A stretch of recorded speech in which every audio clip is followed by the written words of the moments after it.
being in New York, in one of the hardest hit states during this pandemic, what has life been like for you, Dave? Well, I had a stretch, Paul, where I was we got a nice place here. We're in Midtown. I was indoors for 44 consecutive days at one point. Got back from Arizona 13th of March. I went out the 17th. I went out the 14th, 17th, and 18th, and then didn't go out for another 44 days because it was so bad. The curve has really gone down significantly here. We're lucky to live in a zip code that has really not been hard hit. I think mainly because most of these people got the heck out of town. But it's been, I've gone for a couple of walks. My wife finally, I'm a cancer survivor. My wife, has a slightly compromised immune system, so she's very careful about going out. We've taken a couple of walks, you go into certain main thoroughfares and say, "What is this? A movie set? Where is everybody?" Yeah. And the thing that's been great, my wife has been an absolute superstar, above and beyond the call of duty in terms of cooking and everything. And a big salute and a shout out to the supply chain delivery guys. They've been spectacular. And then every night we're usually starting or finishing dinner at 7 o'clock. We clap because we care.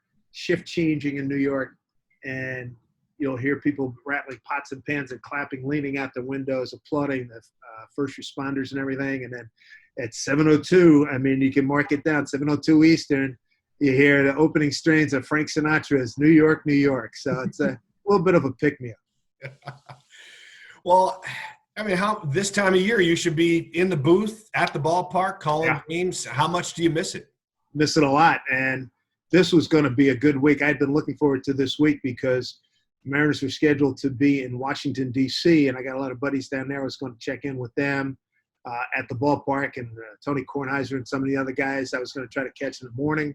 And then there was a day off Thursday, which would have been today, a day off here in New York, and then play Friday, Saturday, Sunday, Monday against the Yankees, then another day off, and then go to Boston. This was a great East Coast trip for me. And, here it is. Yeah, I early on, if Ken Burns' baseball was on MLB Network, I didn't care if I'd seen it 15 times or 115 times. I watched at least a half hour to an hour. What's with you guys, you baseball announcers that can watch that over and over? I love the history of it. I've heard all the stories, and it's just great to see it over again. I even would put on sit down with a book, go on YouTube, and I said, let me see if I can find some historic radio broadcasts. And I listened to the Dodgers beat the Yankees in 55. I was thinking I'd get Scully and Red Barber, but I got the national broadcast with Al Helfer and Bob Neal. So, I'm American. I like American history, the good, the bad, the evil of it. I love sports history. And so that has been a big part of getting me through. And then the other thing, talking to guys like you, I got a lot of friends around in the business. Dude, I need to fill some time. I ain't going nowhere.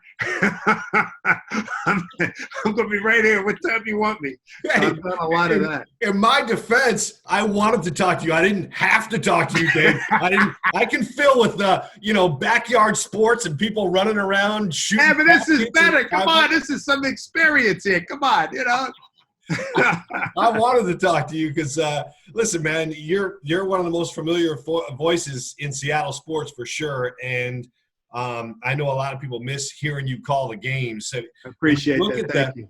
And when you look at the return of baseball and some of these plans they have out there, Dave, what do you think of them? Do you think that playing half a schedule is realistic? And, do you like anything you hear?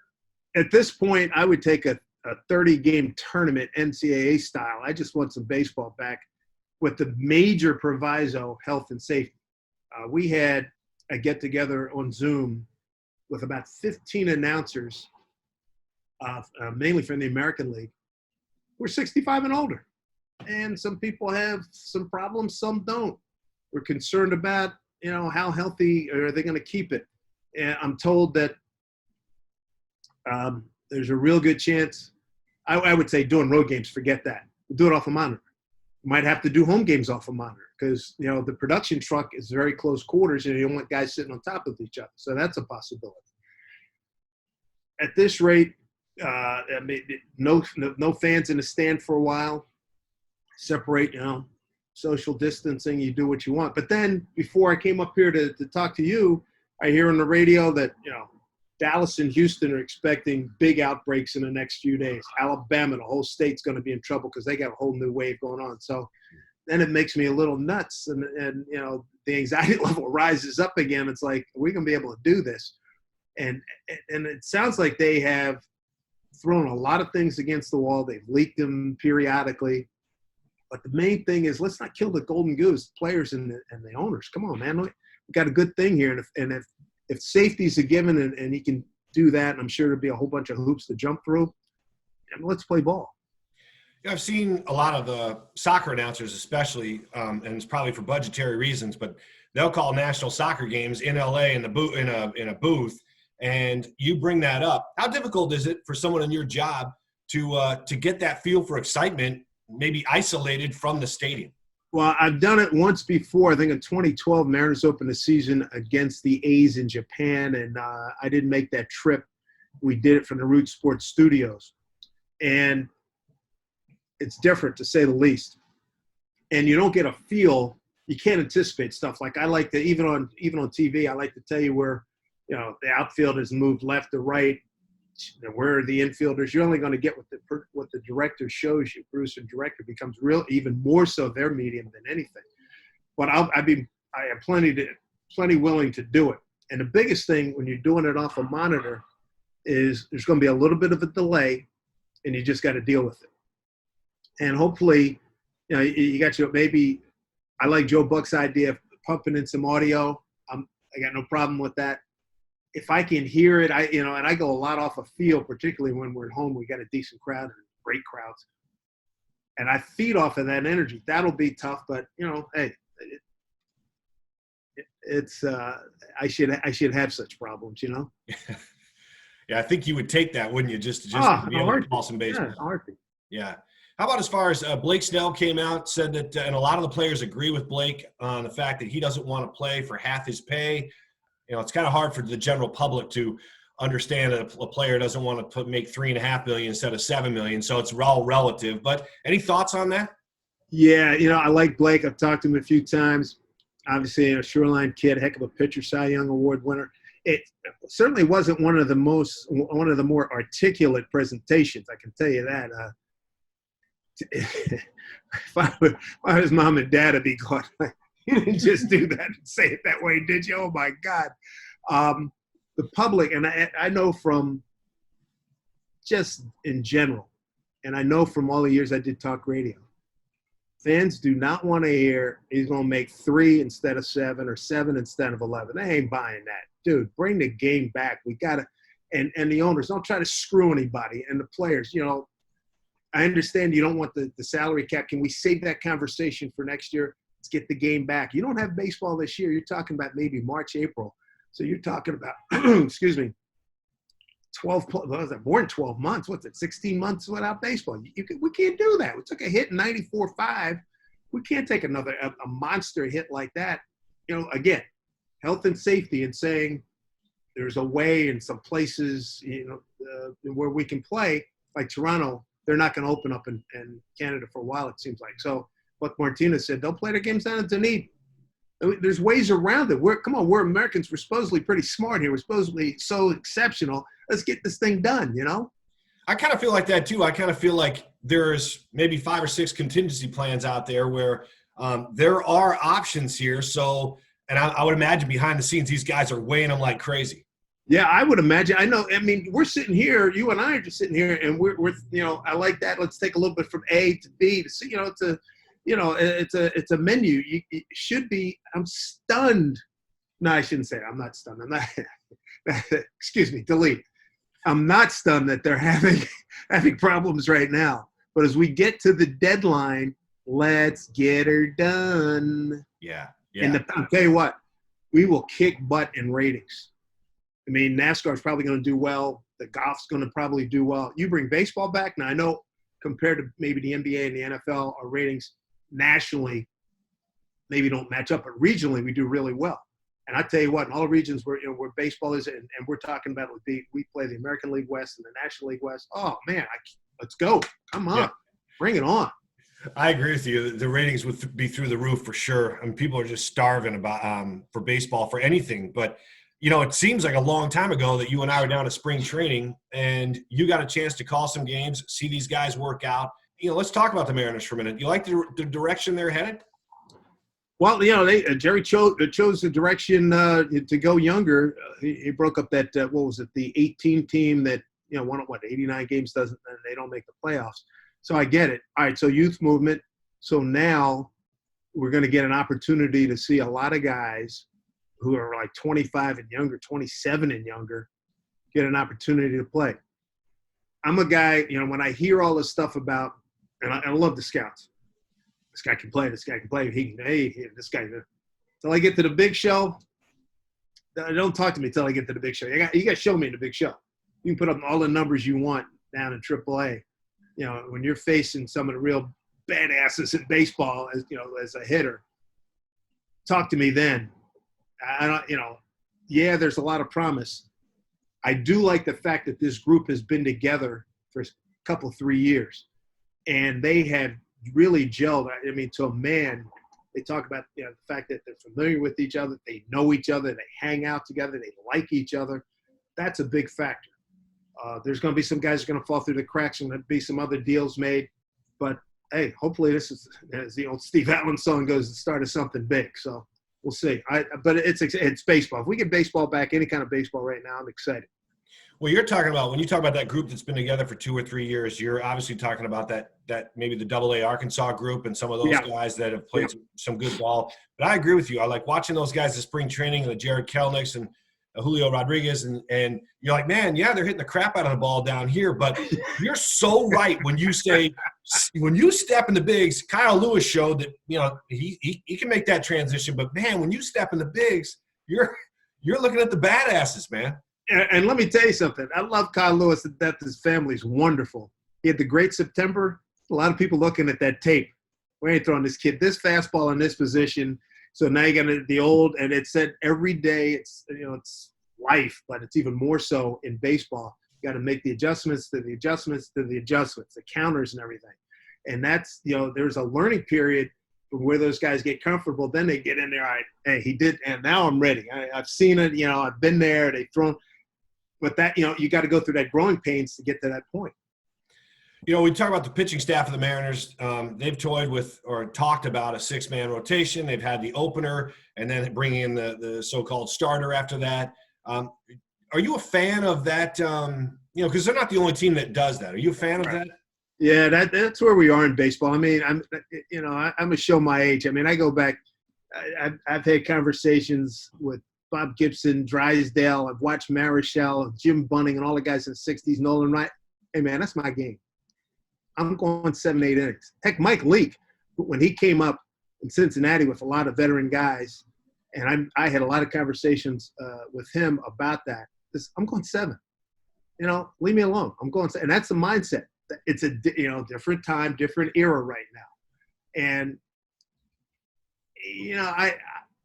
I understand what they're doing, but sometimes I seem to get conflicting messages that, you'll talk to pitching coaches or managers, and when my guy to go 6 or 7, but then the whole third time through the order, they're scared to death of that. I had one manager tell me, he said, listen, I don't mind a guy going through the order third time.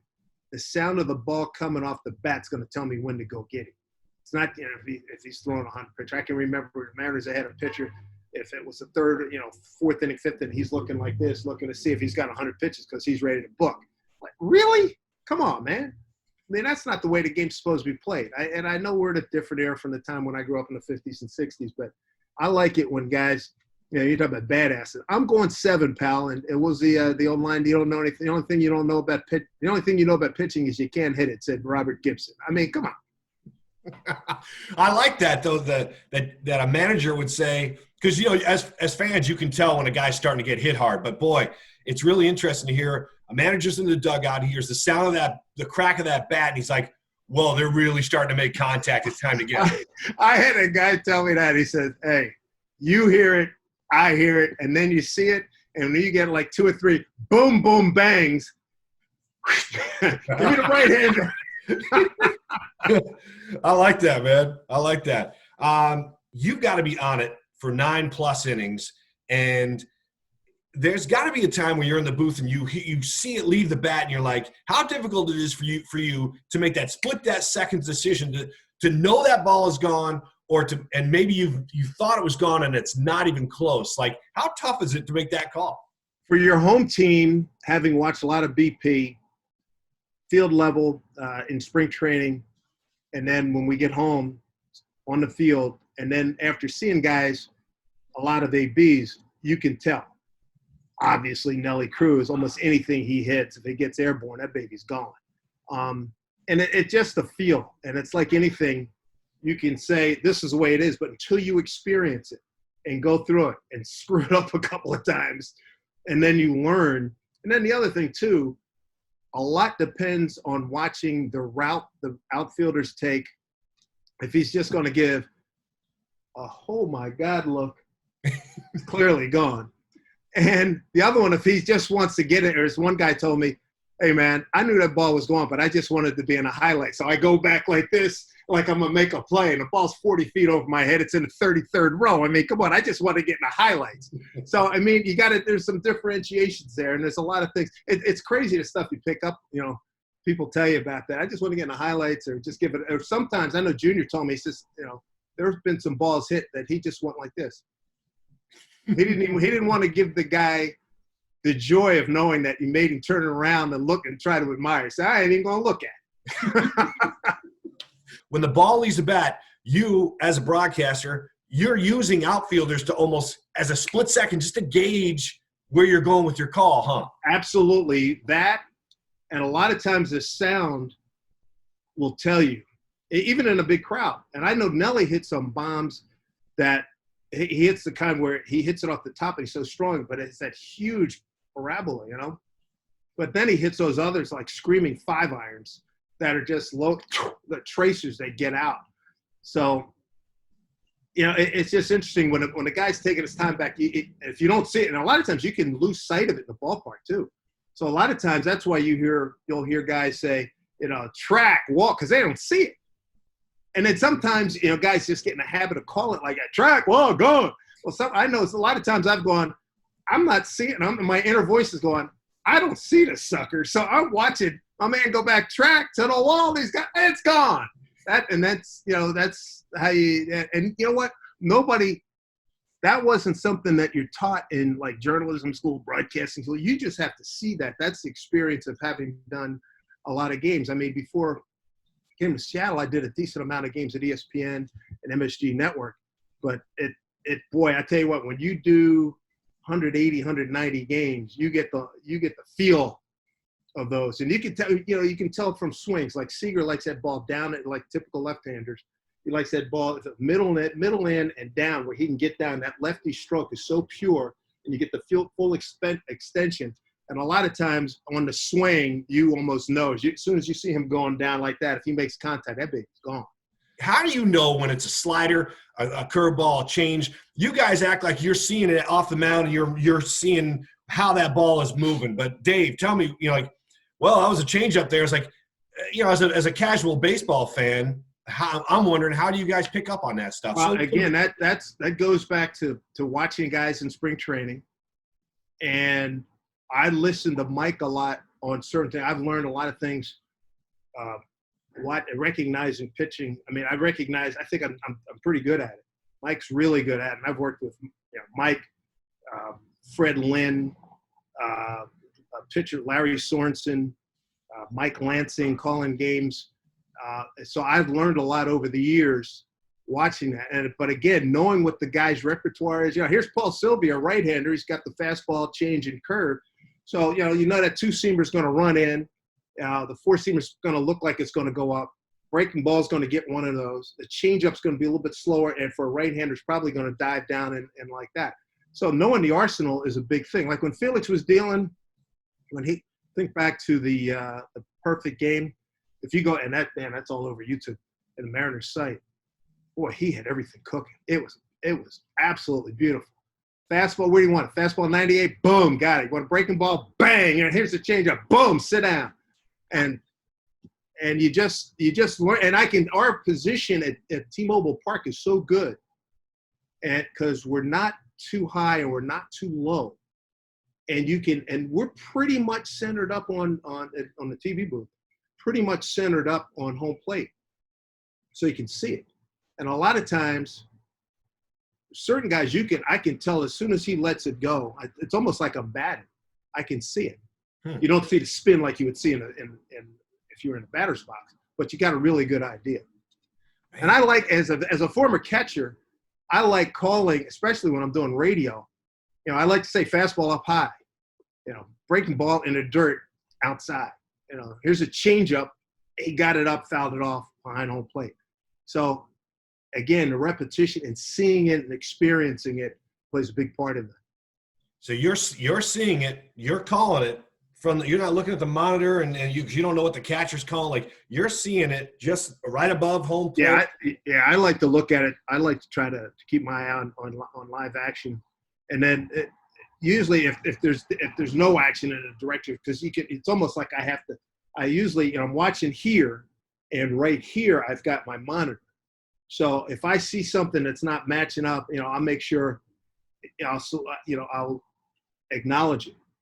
And the thing about doing games on TV, you don't have to explain every camera shot. It's television, okay? Now, if you see somebody specific, you want to ID somebody there, you do it. But then, other than that, you let the director he sees something, and the camera guys will say, "Hey, I got something good."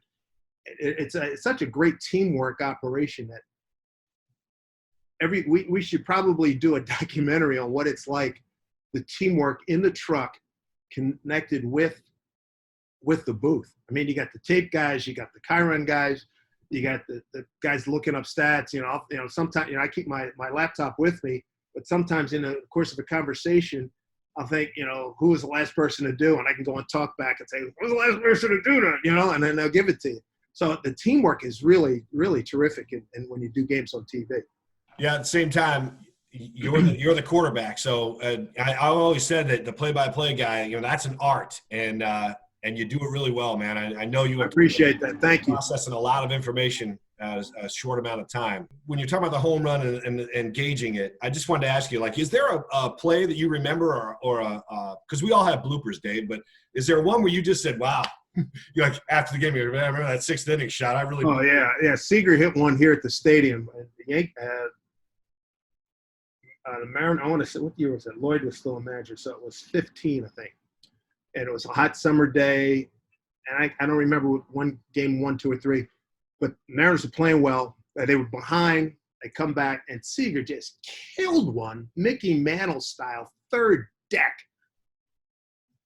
And Seager, deep to right, look at this baby go. Hey, Lloyd. And I had a brain cramp. What I was trying to say was, because Lloyd McClendon always talked about and celebrating, hey, man, we're going to have to get some more ice cream. So what I was trying to say, hey, Lloyd, you better get some more ice cream for that truck. Get it to the plane on time for the boys to celebrate. Didn't come out that well. There's a drive, deep right field, say goodbye. Hey, Lloyd, do some delivery for the truck to the airport. A 3-run jack by Seager. It came out something like, hey, Lloyd, to the truck, to the airplane, home run. And I laugh at it now. It was like, what in the heck? Seager was interviewed afterwards. He said, I have no idea what he was talking about. I heard it, and I knew, I don't even know how I got through the rest of the game. I was so angry with myself. And I still have guys breaking my chops on. I don't even get upset about it now. I laugh about it. I'm trying to remember I think somebody at one of the local radio stations in Seattle, they called and they said, did you we have a seizure in aisle 6. I said, actually it was aisle 4, but yeah. It was like, what are you doing? I knew exactly. And and I explained it. I went to Lloyd. I says, you might hear about this. It's the most ridiculous call ever. And I remember telling a couple of guys, I told Randy Adamak this. I said, well, basically it was three trains trying to come in on 2 rails at the same time, and my mind got all messed up. That's there's going to be little things, but that was easily the biggest one. And I laugh about it now. And I told my wife, she said, "How the heck did you do that?" I said, "I don't know. I don't know. It happened. It won't happen again. Trust me." Yeah, but listen, man, like I forgot about that one. I thought it was gonna be something else, but that is one of your funnier moments, and the fact that you can laugh at it and it's part of your lore, I think it's pretty cool. Well, thanks. You got to. I mean, you can't sit here and you just can't go, you can't be beating yourself up, and you just can't do it. You got to roll with it. And it happened. You screw it. And that's the beauty of me. For me, having been a jock all my life, you're going to have some episodes that are like, man, how'd that happen? How'd you miss that pitch? Or how'd you miss that layup? All you had to do is, one guy. I mean, I've had my great moments. I've had some bad moments. It's part of life, Yeah. But as just like pro athletes, and especially kickers, you got to have a short-term memory, man. You got to, amen, brother. You have to just flush it, don't you? Because the next hit could be a homer. Absolutely. And if I'm gonna go back and look at that tape. But I mean, oh God, Seager and you know what it was too. It was I knew I wanted to say that about Lloyd, the fact that he's a big ice cream guy, as am I. It was just a prodigious home run. Back home here in New York. It was at Yankee Stadium. They were kicking the Yankees' butt. I mean, I wanted to make this and it went just the other way. I mean, talking about the souffle, boom, it just collapsed. Luckily, I've made up for it. I've had some other moments that I'm really proud of. But man, that one, I love it. I love your reaction to it now, and the fact that you have had some great moments, and the fact that you've made some great calls, Dave. So it's like you can hang your hat on all that stuff. But was there a favorite call? Was Felix's perfect game that one was? That's still for the macro of that particular event. That's the best game, most exciting, impactful, significant game I've called. Prior to that was the 06 on national radio, Westwood won. George Mason upsets number 1 in the region and probably number 2 or 3 in the country, Connecticut, to go to the Final Four. That was unbelievable. I mean, I was hyperventilating. I remember during breaks, working with the late, great Dave Gavin. I said, "Coach, can you feel the whole building breathing?" I said, "I'm doing like Lamaze breathing here to get myself back on speed." That was really something. Then you have the Felix. I had the Umber Perfecto April 21 of 12, and then August 15 of 12, we have the Felix. That was our guy. Great day, blah, blah, blah, blah, blah. But I tell you what, I think it was 16, game 161 at our place. Where the heck were we? I can't remember who we were playing. Were we playing the A's? I think we were. We win that game. I think we go into Sunday with a chance to win and win the wild card. And Nelly hit a home run like the 7th inning to tie it up. And my oldest son happened to be in town, happened to be in the building. He said, "Dad, I've seen you crazy before, but I have never seen you go so nuts." My foot, I felt like a drummer. And my right foot was gone, and I was like, "One drive, deep brother, there it goes, and the Mariners have tied it up." And I went absolutely. You can look it up. That's one of my favorite calls since I've been with the Mariners. I've been lucky. I've had some. There have been some good moments, but I'm a big Nelly Cruz fan. So almost anything that he's done he did during the course of his time with the Mariners, I consider that, sort of one of those aces moments. As a human being, one of my all-time favorites. I've been doing this for a very long time, and he's a top 3 to 5 guy on that list. And we could have had him the year before. We could have had him for 5 or more years, but just such a great guy. Humbled, people say, "Hey, you got popped for drugs." All right, that happened. All right, we're a forgiving country, supposedly.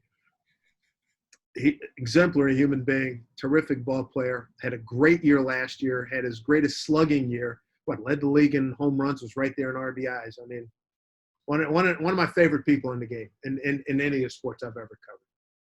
All right, so we've talked about your present day and a little bit of your past, but my last question for you is your first job in broadcasting. Do you remember, obviously you remember, what was it? What level? started out at the New York Daily News, and I was there for 7 years. So Satellite News Channel, which is now Headline News. It's under the CNN, part of CNN. Satellite News Channel was an ABC Westinghouse. Gene Anderson, matter of fact, was our Seattle person. And it was satellite news, so we would go, give us 17 minutes, we'll give you the world. And then we'd bop around the country and everything. And I did sports news at 15 and 45. Oh. And that was my first. And we usually did, on weekends, we might get 3.5. Usually it was, 3 minutes. And, an anchor, hey, last night, right now the Cubs lead the Cardinals 5-2 here in the third inning, blah, blah, blah. We do those kind of updates. And that was my first TV gig. And that's a good gig, man. That's a great gig. It was a great gig, dude. It was, we were seeing all over the country, and we were going. I won't say neck and neck with CNN, but they knew we were there. And then ABC Westinghouse bagged after. They were in existence for 16 months. I was there the last 12 months. And I had people at CNN said, if you guys had hung in there, who knows what could have happened. So Ted buys up, all our channels and whatnot, and Headline News, there it is. But that was my first gig, 1982. How about as a teenager? What was the worst job you ever? What was your first job, like as a kid, that you got paid? I used to work at my high school, and I was on a building and grounds crew. And I remember going down.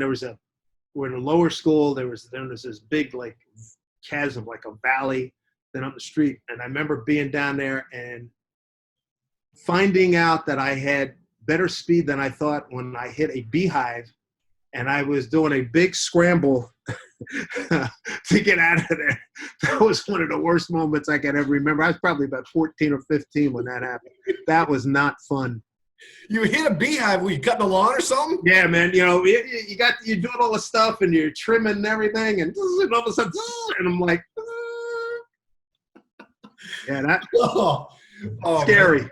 Scary. That is good. Well, listen, Dave, it's been awesome catching up, man, and I really appreciate your time today.